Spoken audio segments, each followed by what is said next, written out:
I'm Stephen Henry Madoff, the chair of the master's program in curatorial practice at the School of Visual Arts in New York City. The program is a 2-year program which trains people in every aspect of curating, including technical aspects, history, theory. And each week we have the curatorial roundtable where I invite a distinguished curator or director to speak about their practice over time. And today I am really happy to have Ruth Estevez with us. And I'm just going to read a short bio about Ruth that she's given us. So Ruth is a curator, writer, and set designer. She lives between New York City and Mexico City. Her curatorial approach is influenced by her interest in the historical relationship between poetry, literature, theater, and the visual arts. She likes to challenge the possibilities of the exhibition format, pushing the boundaries of timing and materiality, as well as the methodologies of production and presentation. Ruth was recently artistic director of Amant in Brooklyn. She was senior curator at the Rose Art Museum at Brandeis University before that, and co-curator of the 34th Sao Paulo Biennial in 2021. She also organized for several years the performance festival Ideorhythmic at MACBA in Barcelona, and she was the gallery director and curator at Red Cal Arts 2012 to 2018. She co-founded Liga Space for Architecture and Spatial Practices in Mexico City in 2010, which Ruth tells me is still ongoing.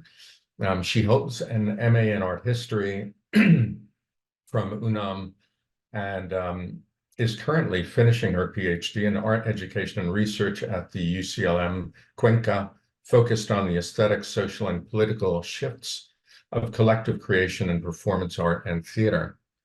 So the way this will work is Ruth will speak for 45 minutes, 50 minutes.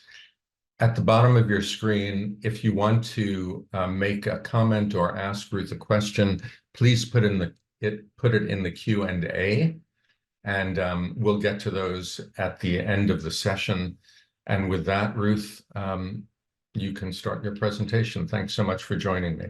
Absolutely. Thank you, Stephen, for inviting me also, and very glad to be here this morning. So this is a kind of unusual presentation for me in the sense that I'm going to present a lot of projects, and I'm not going to go deep into any of them, but I just want to talk about certain methodologies of work. But first, just to explain that I became a curator, I mean, not by accident in the sense that I was trained as an artist and coming from theater and performance, but I started working in museums when I was very, very young in Mexico City at the Museum of Contemporary Art Carrillo Gil, and the museum was a little bit the school for me. So I started working there and making my projects when I was actually very, very young. So I'm going to talk a little bit about something that has been kind of my obsession all my life, that is really working with documentation, performing with documentation. And when I talk about documentation, is both the material process of creating documents, but also the complex work of assembling them and organizing systems and basically creating narratives with that, what I think is very close to the curatorial job. The reason why I has been always very obsessed with documentation is first my love for narrativeness and telling stories and being a storyteller, a narrator. Perhaps it's because I grew up on the top of the movie theater when I was a child, and I've been seeing so many movies that I was always very obsessed with the idea of telling stories. But also it's because, I basically did all my professional career in Mexico until I moved to LA years later. But for me, although you have amazing artists and there's an amazing artist scene, it's quite unrepresented what's happening in the South, always in terms of people has a lack of context. There are not a lot of archives that talk about that. Even when you travel to USA or to Europe and you see these artists, I mean, you see the practices, but sometimes you don't have, you don't know the context in which practice they were created. So for me, it was also like an obsession of like creating context and basically talking about the processes of certain unrepresented areas in this sense. So that's another thing. And last but not least is also like my interest in time-based practices and how to exhibit things that are not objects, that are even sometimes against the object, and how to find also methodologies to be able to show this, sometimes even avoiding the typical document on a table. So I think that was also very important for me. And I studied to be a set designer. So of course, it's something also related to work in the space that has been always very important for me. So saying that, I'm going to put a PowerPoint with a lot of projects. Steven was making fun of me that I have like 86 slides, you're crazy. But I'm going to do it, and let's see where we get. We don't need to see all of them. I'm going to share a screen. So this is, I mean, it's very funny because I think it's the first time in my life I'm like quickly talking about this project, because it was one of my first projects when I started working in a museum. And it was at the Carrillo Hill Museum in Mexico City, what is a museum that perhaps now is not on the map, but believe me, back in time, everybody, like if I like Mario Garcia Torres, Magali Arriola, Cuauhtémoc Medina, myself, I think it was our school. I think every single person in Mexico was somehow working at the Carrillo Hill Museum and doing projects there. When I got the job there, the museum was in a very bad shape in terms of like, I mean, of course, as usual, like funding, but also it's a museum that opened in 1974. It's the oldest museum of contemporary art in Mexico. I'm not going to go deep into the story, but it has like an amazing collection of modern art with Siqueiros and Riveras and Orozcos. But also during the 70s, 80s, and 90s, like was a lot of performance. I mean, it was very experimental, and it has an amazing collection of videotapes of the history of Mexico City, of Mexican art scene. So it was a fantastic collection, but zero interest by the government to fix that archives. So basically, inventario, that I think in English will be like inventory or index, I don't know, was just like a sort of like call of attention of look what we have here. And we exhibit not just the collection, but also we got into the storage. The storage has a flooding back in the 80s, and it was full of like, it's like fungus and a lot of things. And we exhibit everything that was on the storage through different displays. We tried to digitalize some of the tapes. So was a lot of interviews, a lot of material that was never unseen. And I think it worked. I mean, in a way, we got some funding to fix certain things after that. I mean, not the way we wanted, but it was definitely my first attempt of like building stories for like were kind of unrepresented. And I don't have any image. I just have, this was the cover of the book, where we found this image from an artist that we didn't even know at that moment as the cover of the book. So this is just a public program. This is an exhibition, an amazing exhibition that was curated by Deborah Cullen at the Museo del Barrio. But one of the first trips of like the itinerancy of this exhibition was in Mexico City, was at the Carrillo Hill.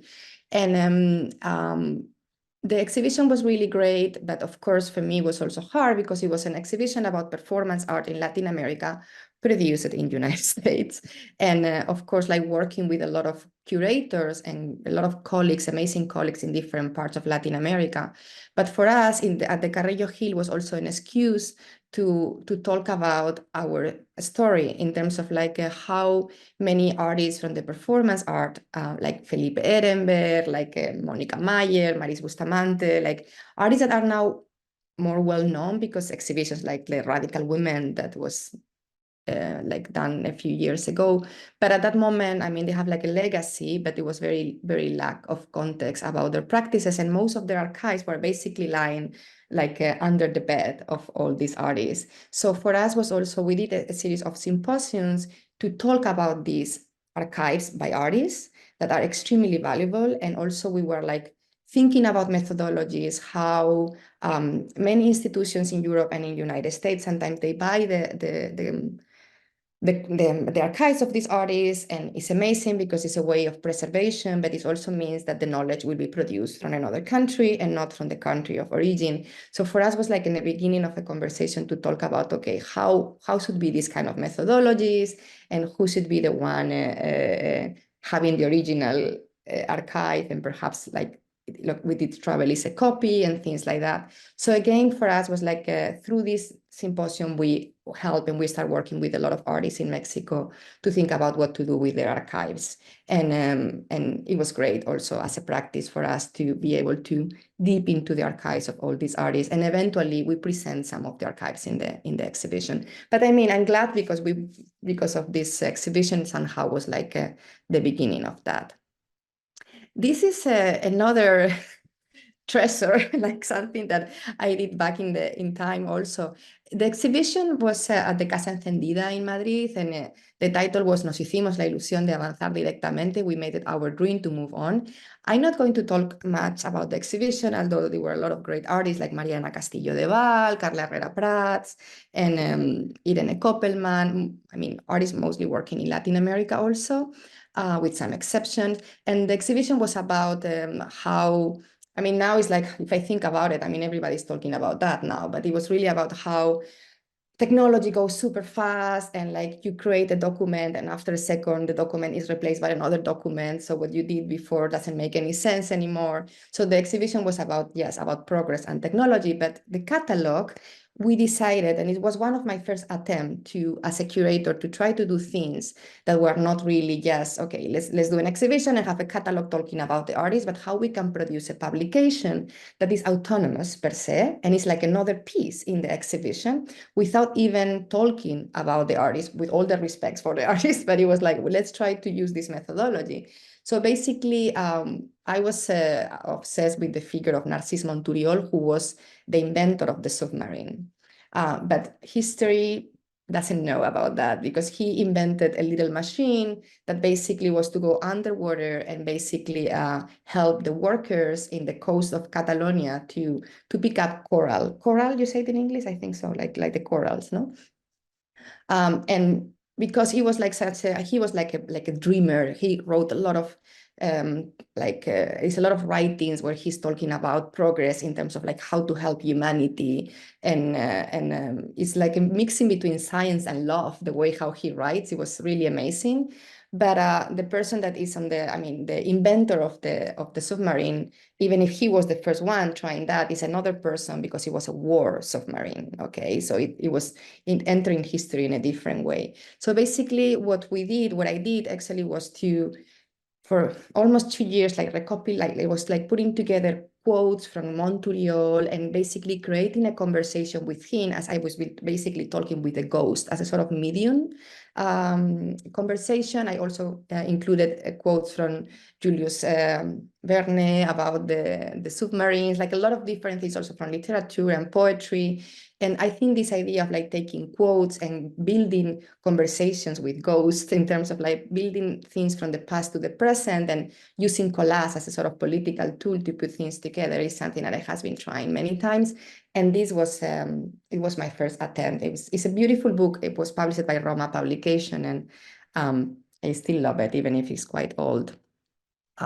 Sorry that the image is a little bit blurry, but this is more than an exhibition, it's a project. We decided to open in 2010, so almost 14 years ago. Wow, like legal space for architecture and spatial practices. And it was really, we were in Mexico. There were a lot of, in Mexico, you have a lot of spaces, artists run spaces, but we really wanted to create a space for architecture and people working with spatial practices, set designers, people basically really based in space. Why we wanted to do that is also because you have amazing architects, designers in Mexico and in Latin America, but it's again, like very little context about what they are doing. And the funny thing is, like, they have kind of opportunities to build things, but it's not a lot of theory around what they are doing. They don't have a lot of space theoretically to talk about their practice. But I think it's the opposite that in the United States. I think for younger, designers and architects, they have the space of the academia sometimes, but really no way they are building something until they are not 70 years old or something. I don't know.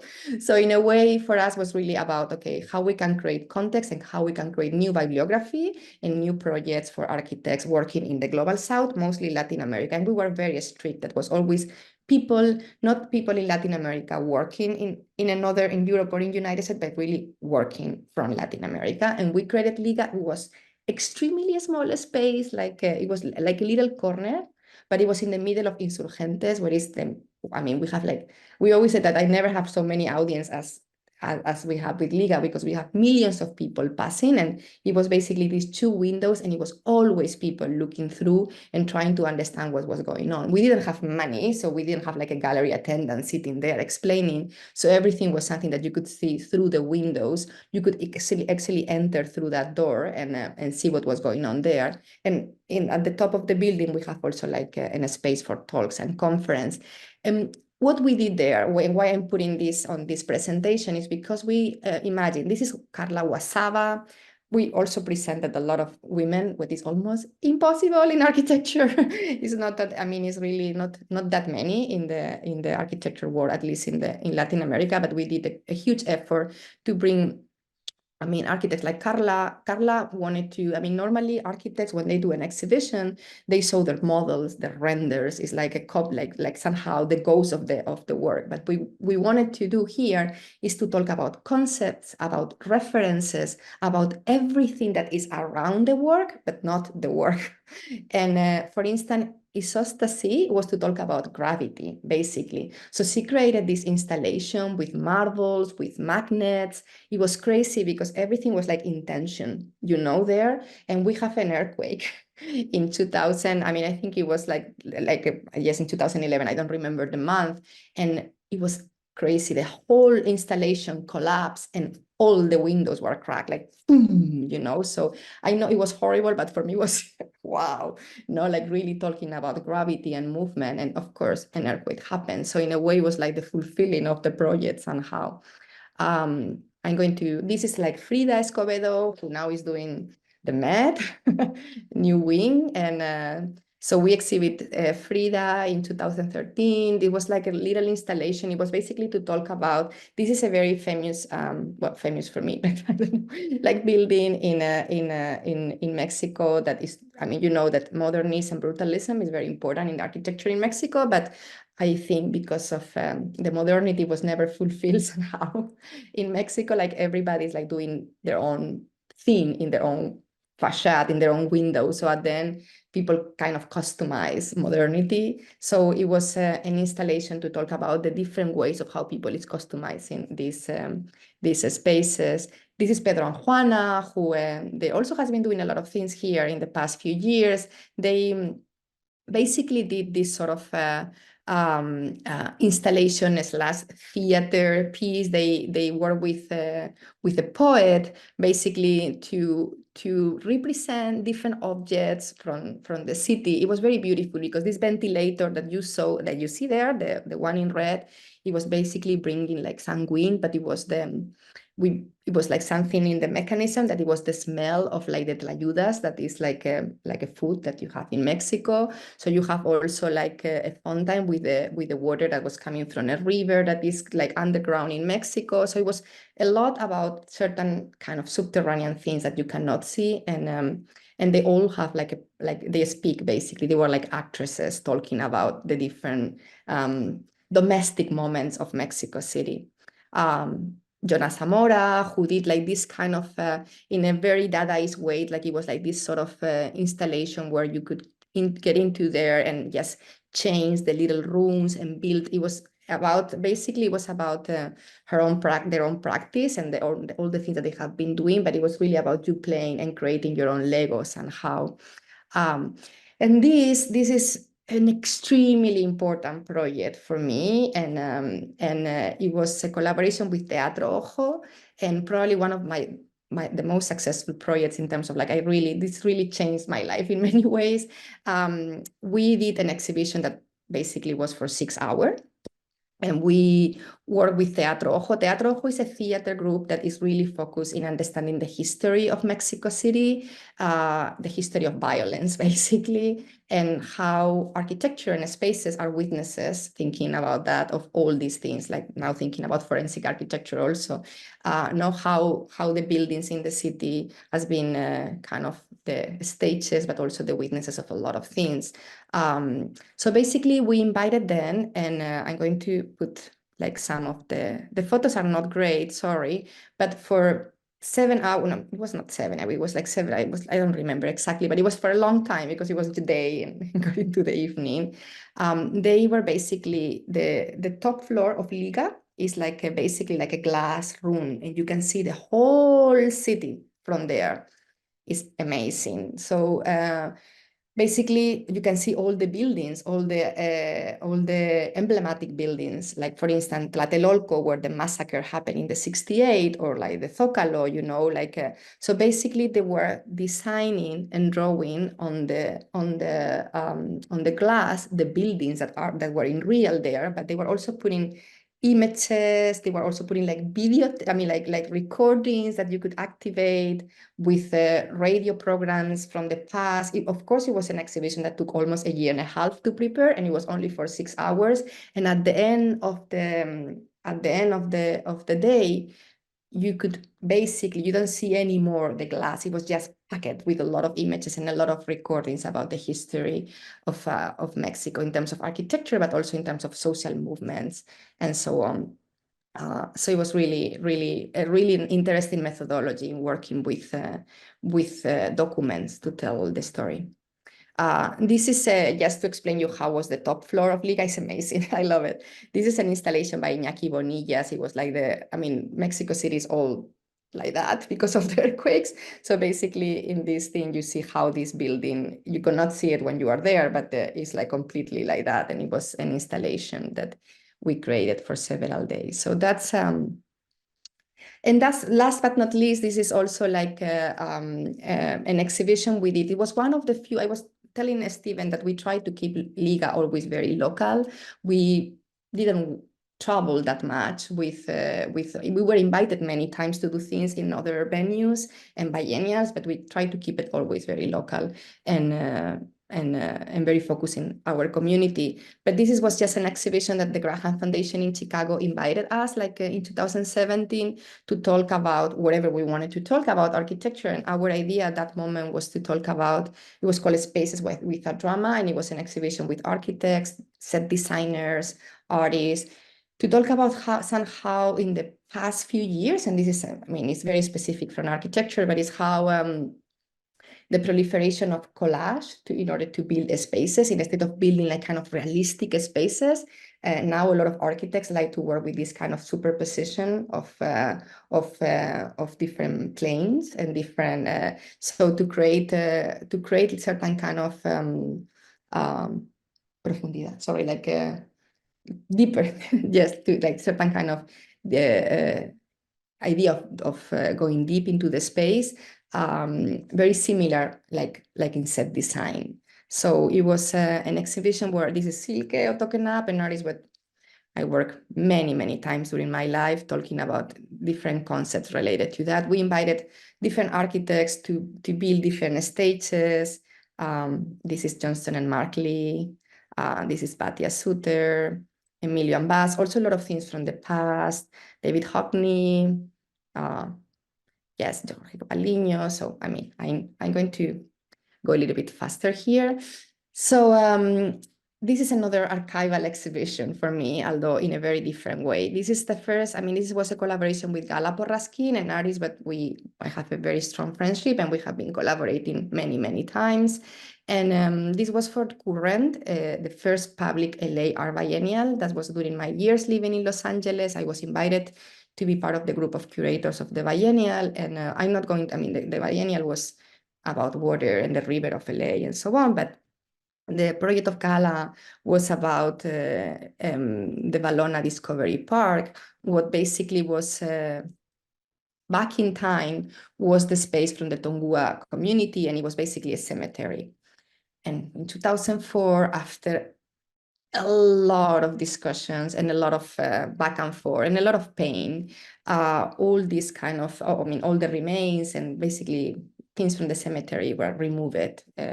And through a ceremony, they were put in somewhere else. But of course, I don't think the Tongua were very happy with that.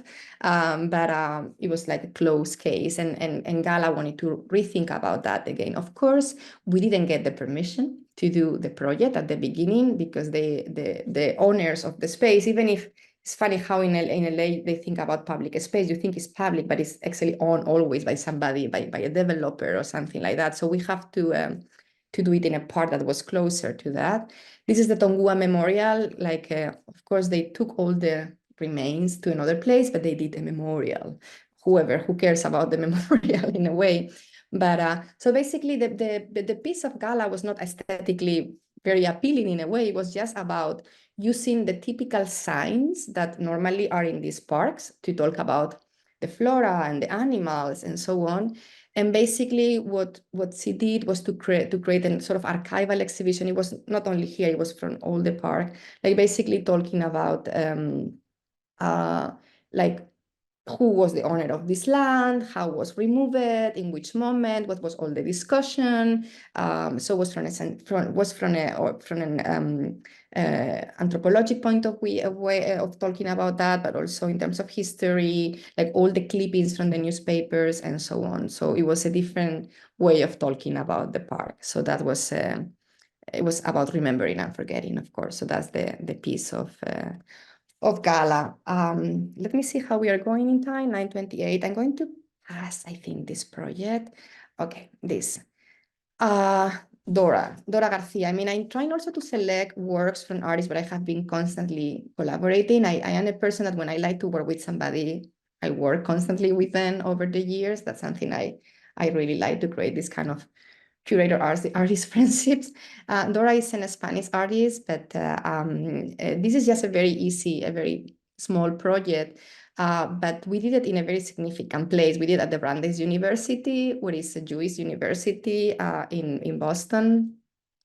And on reconciliation is basically, actually, Dora got an award for this book. It's very beautiful, but it's basically the compilation of the letters between Martin Heidegger and Hannah Arendt. As you know, they were in a sort of relationship when she was young, and they kept this kind of correspondency with a lot of, it was the correspondence, they are not really love letters, it's a lot of respect between them, but of course you could see that was like a love relationship there. The idea of doing that is, of course, we know the dark side of the whole thing is I mean, of course, Hannah Arendt was an amazing philosopher that has to actually leave Europe because of the Holocaust, and the Heidegger was basically a Nazi.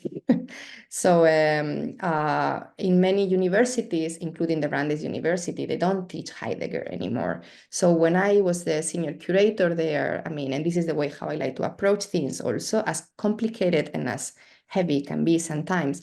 I think when we think about the past, we need to really go deep into that, and because otherwise the past will be hunting us forever.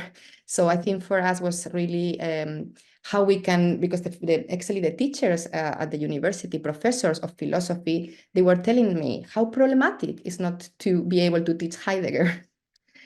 Because it's important for the history of philosophy, and how they could still doing that at the same time they were like approaching the idea of who he was. So we did a reading of the letters basically, and we have like Samantha Hill, who at that moment was the acting director of the Hannah Arendt Center at Bard College, and Rajesh Sampath, who is a professor of philosophy at the Brandeis University. It took me almost a year of negotiations to get to do that, but it was, I mean, you cannot imagine, it was extremely well attended, and it was actually, the conversation was really rich about, after the reading of the letters, I think when you read letters, you kind of impersonate characters. So I don't know, it was really interesting. I mean, in terms of the audience, was a few people that got a little bit like, why you're exhibiting that, or why this? But in general, I think the result was really like to go to really talk about the problem, and not just to hit or like kind of pass page. I don't know. So I'm going to, this is hotel theory. This is a an exhibition that I could give a talk just about this exhibition. I did it with my dear friend and colleague, Saurabh Mohebi, and when we were both at Red Cat for many years. And it was an exhibition about, I mean, the concept was simple but complex. It was about artists working with theory. And in a way, for us, was like how artists has been propagating knowledge through theoretical discourses. And also we wanted to talk a lot about how in the past, I don't know, 30 years, the idea of the art presentation, even what I am doing right now, or like the lecture, the symposium, is part of the art ecosystem. We could even think about theoretical art as a parallel thing to conceptual art even. So in a way, we wanted to do this kind of semi-historic exhibition about this, but also we wanted to talk about the abuse of theory also in contemporary art, and how in many I don't know, schools, artists need to be able to talk about their practice from a theoretical point of knowledge. And we just wanted to discuss that. So basically, this was the exhibition space was a collaboration with Lian Gillick, and it was all these courtines. It will be like a hospital or a hotel. Hotel theory comes from a Wayne Kustenbaum book. I'm not going to go deep into that, but it was important also why we collaborated with Wayne to do this. But basically, you could open and close the courtines sometimes to do like little spaces, sometimes bigger spaces, like trying to do like a sort of a stage of all these kind of things. And the idea was also like everything has to be inside of the space from the beginning, like microphones, headphones, no, everything was, whoever we were inviting, we invited a lot of people. It was crazy. It was like 3 months and we have like almost like, I don't know, like 40 performances. It was crazy. Like a lot of things going on all the time with very young artists. Sometimes we have like people like David Antin, who actually, it was one of the last times he performed. And I'm not going to go deep into the artists because that will take me a lot of time, but they were actually pioneers of artists that has been performing with theory, like Art and Language, of course, with the exhibition of lectures, who was a piece from 1971 where they were exhibiting actually lectures. Red Crayola, who work a lot with art and language, like performing theoretical text through music. This exhibition by Anina Nosei that is back in the 1977, that were like, again, David Antin, Joseph Beuys, like it was an exhibition about discussions. Ian Wilson, who was this artist who you don't see any work, because basically all the work of Ian is just this kind of pages where they said, I did a lecture, I did a discussion this day, like very Onkawara style of just like basically like that. The B-Girls with Andrea Fraser and other colleagues, like it was part of a collective in the 80s, where basically they were like performing feminist conference. I mean, just to explain it in a very pedestrian way, with a lot of humor and a lot of irony. Jackson Pollock, I love these guys. I mean, they were a group from Germany who basically, they're actors, and basically what they do is to perform conferences. So it's amazing because you go there and they have everything rehearsed in an amazing way, but everything is like lip thinking. No, like you basically, they move their mouth. Actually, when they want to put water, they pour the water in a glass. So at the beginning, you don't realize about that until you realize actually they are performing. It's actually not their voices, and not the sound is the sound from another moment. And at the moment that you realize about that, the content of the conference, you don't give a shit anymore about that. It's about the form and not about the content. So it was very interesting how it was performed. Our dear Charles Gaines with the Manifestos piece, where basically he transformed manifestos from, I mean, like some of the like Malcolm X speech in the 1965, the Declaration of the Rights of Women from the last century, and he transformed that into music with notation, and you have like opera singers, like basically singing that. So that was hotel theory. Again, other day we can go deep into that. Let me see what time is now. Yeah. So here we have agency. This is an exhibition also that we did at Red Cat. I'm going to talk very very briefly about it because it was another way of exhibiting documentation and performing with documents. It was through the work of Kobe Mates, who passed recently, I mean, a PT and amazing artist. And it was basically about copyrights in the art world, but really related to things that are, he has an archive of hundreds of cases that has been going into lawsuits or like trials.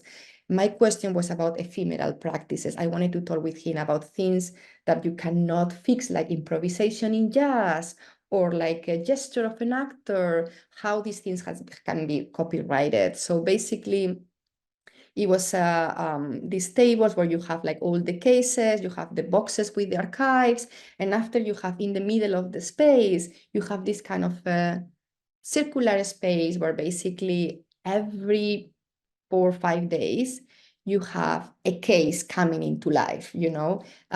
This is a case that was about Waiting for Godot of Beckett, and it was a case from the 80s where it was a big discussion about if a woman can perform a man role. And it was not about if a woman can do that. It was really about that Beckett said, you can't, it have to be men. So it went into a lawsuit, and actually the state of Beckett won at that moment. So in this exhibition, basically you will take the archive, you will take the case, you will have the actors performing, but you also have a series of lawyers around an audience. And for me, believe me, from all my years of career in the curatorial work, this methodology of like reperforming and stopping the thing and talking and the lawyer explaining something, every single person was participating in the audience. It was absolutely amazing how we create this dialogue through the idea of reenacting the case and the reading of the trial. Let me see. Child Circles, another project that we did at Red Cat, that it was about also another archive, but this one again, I'm obsessed with gesture. It was about an archive of, this is also my dear Silke. It was a drawing that she gave me. I love it. And it was really about like the methodologies of acting and how to exhibit methodologies of acting. So we created this space where we have different works. It was also like a sort of a stage. The reason why we put this floor, it was because we invited a lot of actors and a lot of theater groups from different parts of the world, and they were making like drawings and things like with chalks to explain movements. And we have this table where we have constantly people rehearsing and rehearsing basically the script of different plays. Well, I'm not going to go deep into that, and that's another project. This is another project. I think I don't know if I think it's the last one I'm going to talk. I don't know if I have more time. This is probably the most important project of my career, and it took me almost 5 years of research. It was about Leon Ferrari, an Argentinian artist. The Words of Others is, Leon is very well known internationally as an artist, but what people didn't know at that moment is actually he was also a writer, a poet. He was also writing a lot of theater pieces that he called literary collage. And my whole hypothesis actually is like his writing and his literary collage were actually the heart of his work. And I couldn't understand why nobody was exhibiting this part of the work. But of course, it's because exhibiting all this writing and all this documentation is very, very difficult. So I basically, it was this book, The Words of Others. The Words of Others is basically a book with thousands of quotes from different moments of what we call the Western and Christian civilization. So they were quotes from the Bible, from the Diaries of Hitler, from Lyndon Johnson, a lot of coming from the newspapers.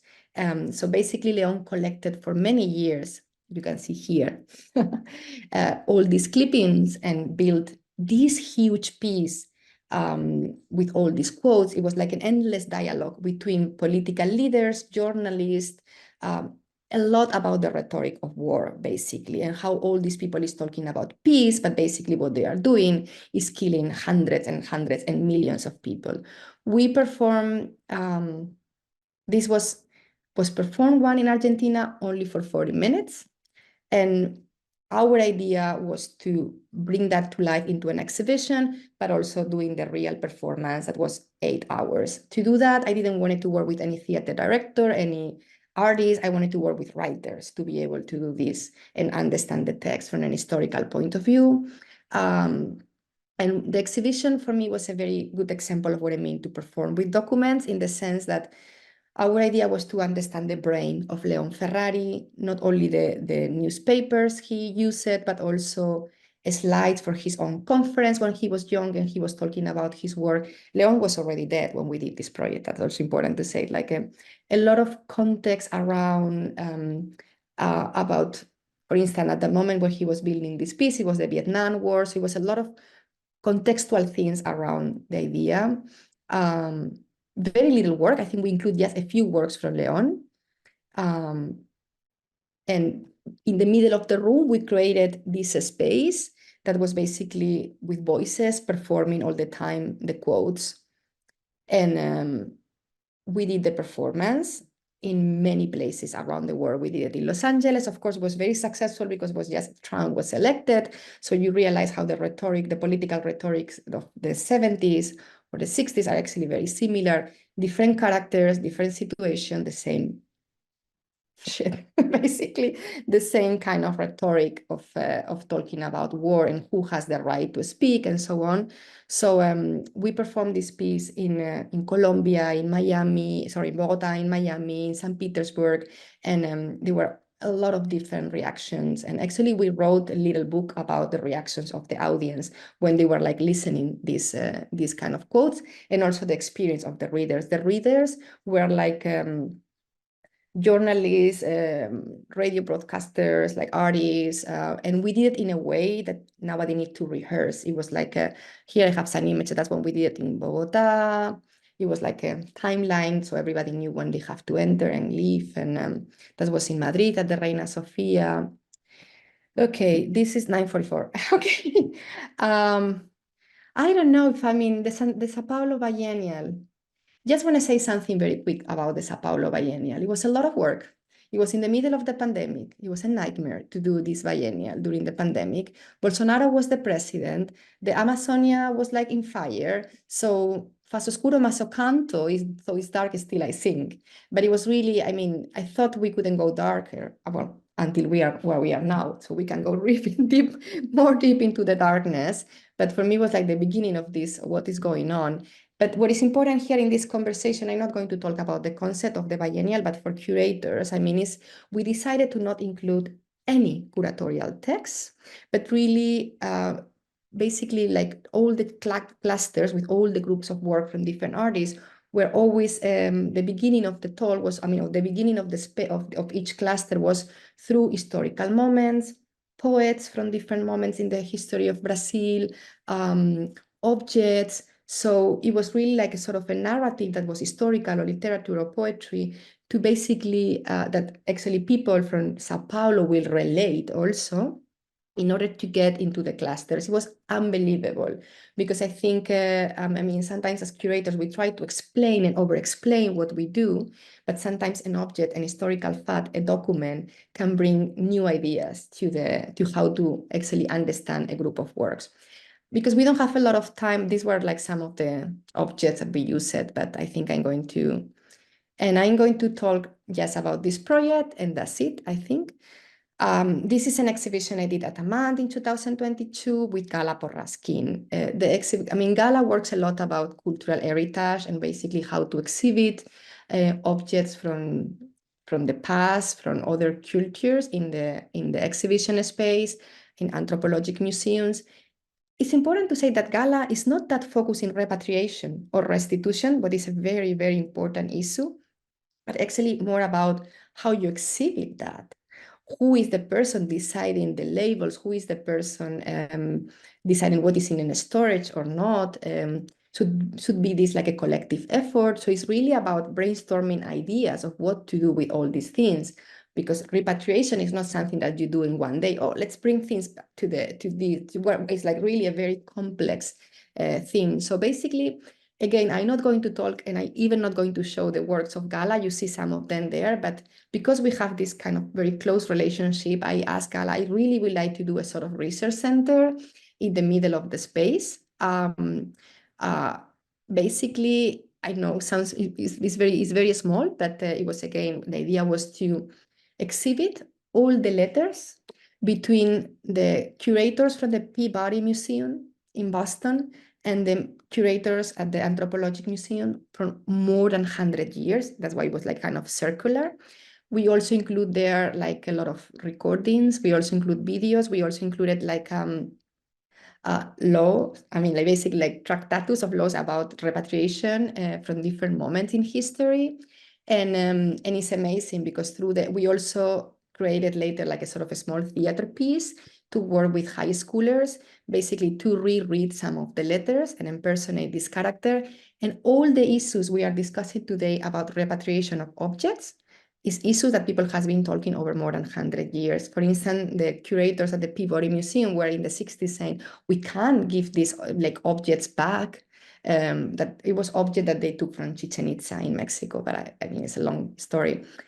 We cannot give them back because if we do that, we will have to do the same with Guatemala, with Ecuador, with many other places. So they were afraid that we are going to lose all our collections if we do that. So it was a history of negotiation of who has the right of having these things. So yeah, I think I mean I have this is Silpa, but I think that's it. I think I will leave it here because I think we have now like what like basically like yeah like 10 minutes. Let me see if it's any So question. there's one question. I'll read it. The words of others required 5 years of research. Was this an ongoing research project that you conducted simultaneously with other exhibitions you were involved in? Yes, and it was, but I'm going to be very honest here. Yes, I mean, I was able to do that because for first time in my life, I got a decent grant to do this. I mean, it was the PST, the Pacific Standard Time, Los Angeles, Latin America. It was only 4 years, the grant, but I started already thinking about this piece with Miguel Lopez and Agustín Díez Fischer like a year before. And of course, I was working at Red Cat, but what I did, and I really recommend that, perhaps because I has never been like that thirsty of doing a lot of things when I am working in a museum. I mean, because I was so involved in this piece, I invited a lot of other curators and people to do things at Red Cat. And it seems like something normal, but normally at Red Cat, curators there has been curating all the exhibitions. That's something I will not recommend anybody. I think for me, one exhibition a year is more than enough, or every 2 years, or even every 3 years. So yes, the answer is yes. I was doing other things, but not like that. I think an exhibition like the one of the words of others is a commitment. It's a life commitment. You really have to. But these kind of exhibitions, trust me, if you spend this amount of time and you do something that is meaningful, it's not that you are going to enter. It's not my idea. It's not like it's going to go into history. But for me, it was really to put the work of Leon Ferrari at the same level that other artists that in Europe and United States. And in order to do that, it was necessary to create this context about his practice. So for me, it was almost like an obligation to do that. Okay, another question from Rebecca. Hi, I'm curious about your opinion on the effects of digitalization in the sense of transforming physical spaces into virtual ones. Sorry, can like the idea of transforming physical space into digital spaces? Into virtual spaces.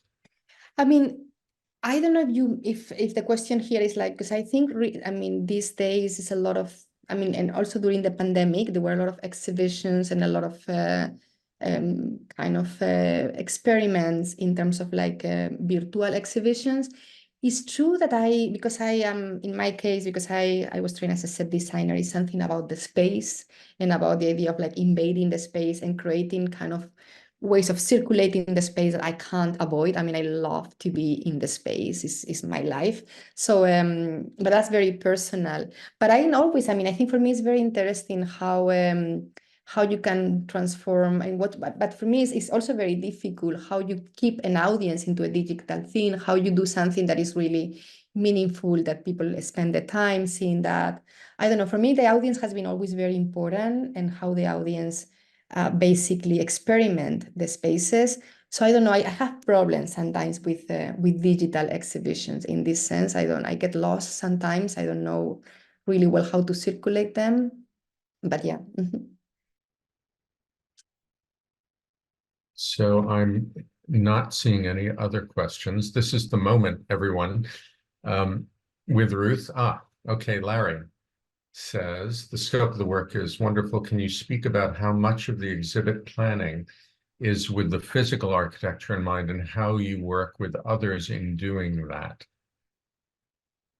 So, I mean, in this sense, I mean, I'm a very, I mean, I have many colleagues in the curatorial world well, how to explain that? Let's put it like this. I mean, for me, I mean, I work with AutoCAD. I know how to work with the space, perhaps because of my training also as a set designer.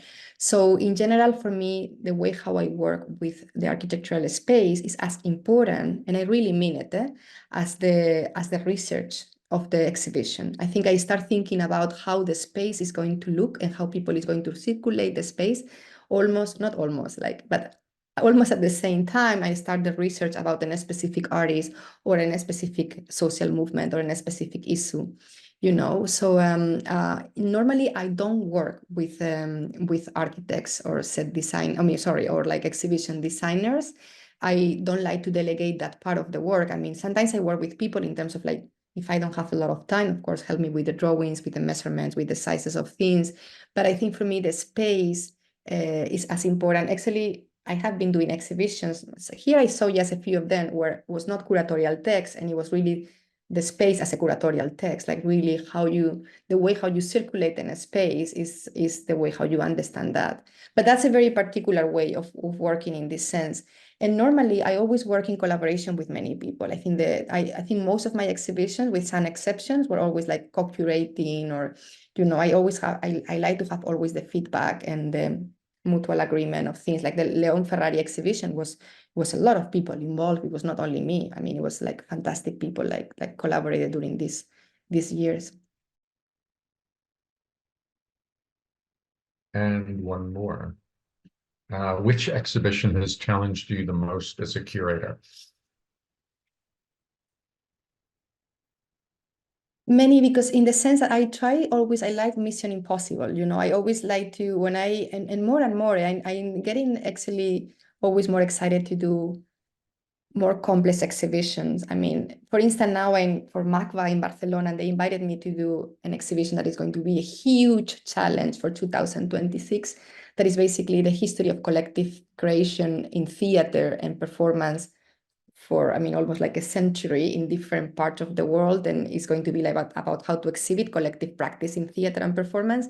But about what you saw there, I think for me, the works of others by far was a huge challenge, because even the idea, just for you to understand, of the whole book was in Spanish, because Leon translates things to Spanish from English, German, French, and we have to transform the whole thing again in English to perform that in United States. So me together with a group of colleagues, we went through archives to look for the original quotes of all these presidents and all these people and put it in the original language to build again the piece in another language. That took almost 3 years of work to do that.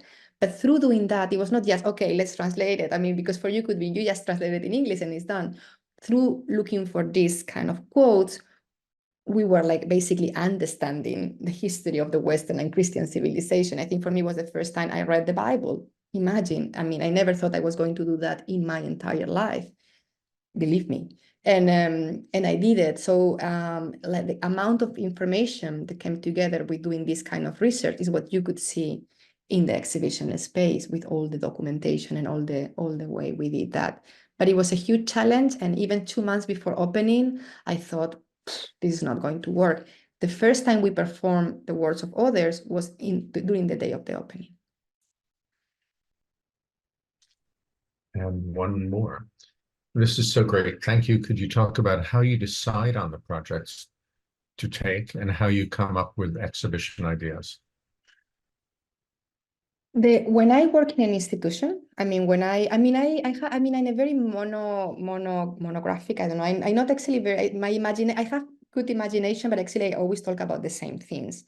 I repeat myself a lot because I'm obsessed with the inclusion of the voice in the exhibition space, theatricality, spectatorship, all these kind of notions. So I think all my exhibitions are like kind of chapters in a book.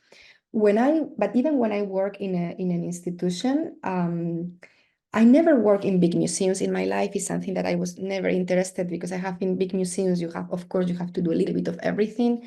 But when I can, or I mean, I work in kind of more Kunsthalle or more kind of smaller spaces with no collection. The way how I decide the project first is in collaboration with other people, but it's really, as I said before, like, okay, I always think about, okay, what really I want to talk about during these 4 or 5 years, okay? And I invite artists and I do projects that are related to specific thematics and study lines, you know? Like if you want to talk about acting, how we talk about acting, about gesture, about this, about that. And I will invite artists that are talking about that, or I will do group exhibitions that will talk about that. For instance, at Amand, it was a lot about the idea of the inclusion of the voice in the exhibition space, artists/poets. So actually all the artists we invited during that years, it was basically poet/writers and artists. So you could see that is kind of like chapters in a book.